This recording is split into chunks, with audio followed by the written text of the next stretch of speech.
Hello, আমি লালটু অনেক দিন পর আপনাদের সামনে।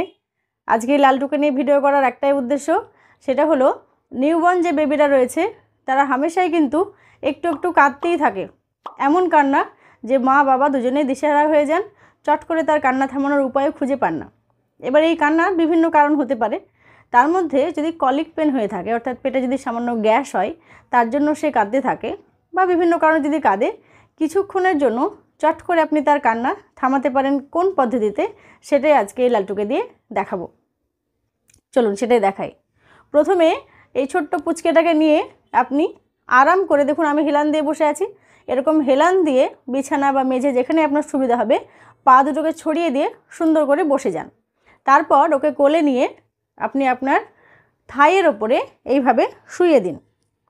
শোয়ানোর সময় দেখুন ওর নাক মুখটা নিচের দিকে চলে যাচ্ছে, এই ক্ষেত্রে খেয়াল রাখবেন তার মাথাটা যেন এইভাবে ঘুরে থাকে, অর্থাৎ নাকটা বেরিয়ে থাকে।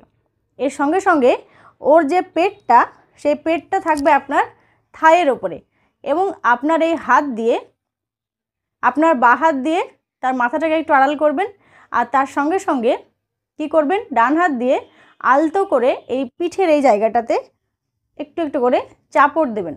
আমি কিন্তু জোরে মারছি না, দেখুন হালকা করে তাকে কি করছি, প্রেস করছি, অর্থাৎ চাপ দিচ্ছি। এই আলতো করে তাকে চাপ দেবেন। আমি লাইভ ডেমনস্ট্রেশন হলে, সম্ভব হলে কিছুদিন পরে আপনাদের সামনে দেব, কিন্তু বর্তমানে লালটুকে দিয়ে দেখাচ্ছি।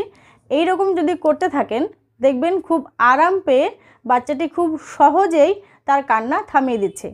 পুতুল বলে হাতগুলো ছড়িয়ে আছে, আপনি আপনার বাচ্চার হাতটা অবশ্যই দুটো খেয়াল রাখবেন। দিয়ে আপনার ডান হাত দিয়ে কাজ হলো অনবরত তার পিঠে একটু একটু করে চাপ দেওয়া।